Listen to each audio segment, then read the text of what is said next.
기억을 자아내다. 인간의 뇌의 놀라운 능력은 논리적으로 생각하는 능력 못지않은 기적이다.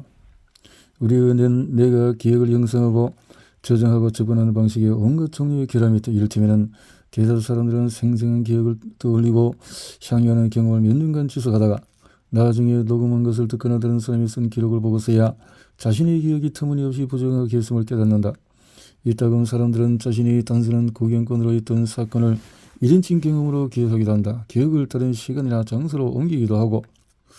이런 사소한 오류가 무의해 볼지 모르지만 이 때문에 어마어마한 결과가 처리될 수 있다.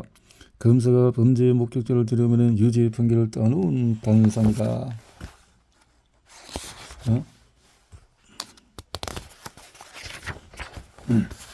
법정 심리학 분야의 연구자들은 목격자 증언의 신뢰성과 관련하여 놀라운 사실들을 발견했다. 경찰과 검찰이 증거를 꼼꼼히 수집하고 제출한 것만 보아서도 상상도 하지 못할 일이지만 특히 폭력 범죄의 경우에 목격자의 지목이 극단적으로 편향되고 종종 착오를 일으킨다는 것은 입증한 연구의 역사가 30년을 넘는다. 심리학자들은 모의 실험을 통해서 기억이 사후에 얼마나 쉽게 왜곡할 수 있는지 밝혔으며 이는 많은 목격자의 뇌에서 무엇이 잘못 돌아가는지를 이해하는 데 실마리를 던진다.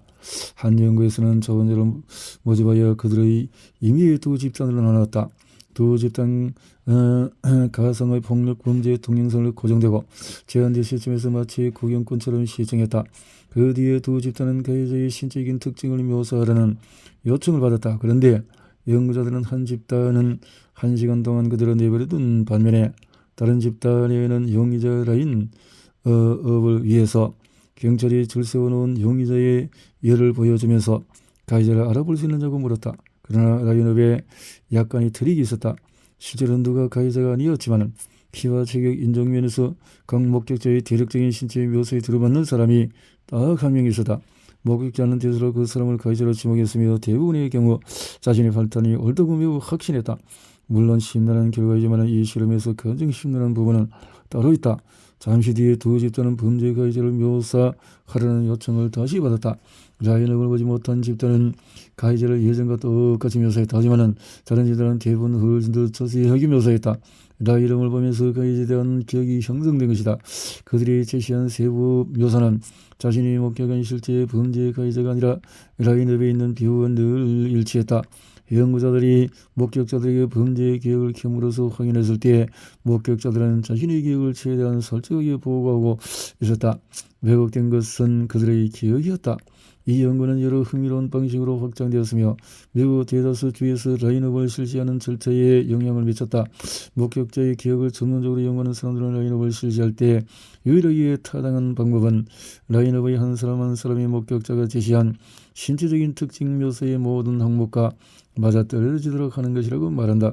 목격자의 묘사가 용의자와 완벽하게 일치되지 않으면 이런 일이 비일비재하다. 들러리는 목격자의 묘사가 아니라 용의자의 실제 모습과 일치해야 한다. 게다가 라인업 대상자들은 두드러진 특징과 이렇게 최대한 비슷해야 한다. 흉터와 문신은 가려야 한다. 목격자가 가해자의 목에 문신이 있다고 기억하는데 라인업에서 목에 문신이 있는 사람이 한 명이라면 목격자는 그 사람을 설령 무고한 사람이더라도 지목할 가능성이 크기 때문이다. 새로운 얼굴이 끼어들면 목격자의 범죄 기억이 소극적으로 편집될 수가 있다. 기억이라는 것이. 그래서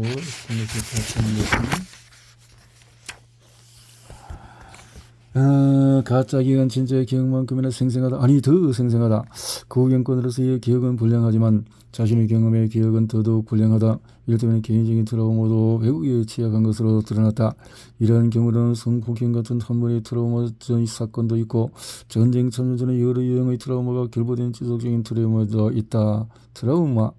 이것은 시간이 지남에 따라서 기억된 트라우마가 점차 커지면서 더 심각한 외상후 스트레스 장애 증후군으로 발전한다. 이로 인해서 트라우마와 연관된 고통이 더 깊어지고 길어지는 것은 놀랄 일이 아니다. 이를테면 연구자들은 3월의 복공작전에 참여한 군인들에게 임무가 종료되고 한 달 뒤와 두 달 뒤의 트라우마적 경험에 관해서 질문을 던졌다.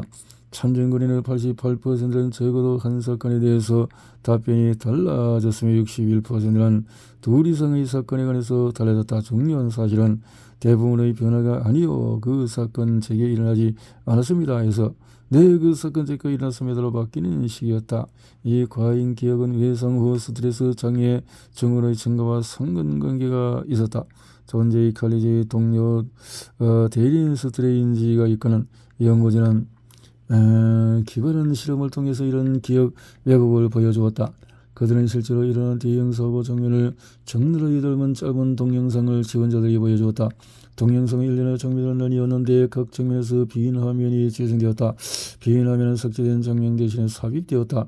삭제된 장면에서 트라우마적인 것도 있었고 그렇지 않은 것도 있었다. 24시간 뒤에 참가자들이 들어와서 자신들이 본 동영상에 대한 기억과 동영상에 대한 회상을 점검하는 깜짝 테스트를 받았다. 참가자들은 실제로 본 장면을 인식하는 능력에서 높은 점수를 받았다 하지만 그들은 4번에 한 번꼴로 실제로 보지 않은 장면을 봤다고 인식을 했다. 트라우마적이지 않은 장면보다 트라우마적인 장면을 과잉 기억할 가능성이 훨씬 더 컸으며 그들은 확신을 가지고 대답했다. 게다가 일부 참가자는 외상 후 스트레스 장애와 비슷한 증상을 호소하기도 했다.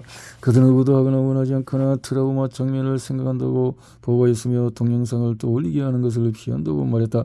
흥미롭게도 외상 후 스트레스 장애와 비슷한 증상을 겪은 사람들은 실제로 보지 않은 트라우마적인 장면을 과잉 기억할 가능성이 다른 사람보다도 컸다. 이것은 외상 후 스트레스 장애의 근과 기억 왜곡의 연관성을 입증하는 추가 증거이다. 뛰어난 인지 능력을 갖춘 내가 왜 과거의 트라우마를 가장하여서 자신에게 피해를 입히는 것일까? 이것은 단순한 오리에 불과할까? 인간은 내가 왜 이리 복잡한가? 그럴지도 모르지만 더 흥미로운 설명이 있을지도 모른다. 가짜 기억이 형성되는 이러한 과정은 실제로 적응적일 수 있다. 과장된 트라우마 현상을 생각했을 때 위험한 상황에 대한 공포를 강화할 수 있다는 것이다. 공포는 효과적인 동기 요인이며 위험을 표현하는 매우 중요한 조건화 메커니즘이다. 정상적인 상황에서 위험에 반복적으로 노출되지 않을 경우 그에 대한 공포와 회피가 점차 사라진다. 시간의 지남에 따라서 트라우마적인 사건을 더 트라우마적으로 기억하는 이기한 현상인 공포가 사그라드는 정신적인 대한 것인지도 모른다.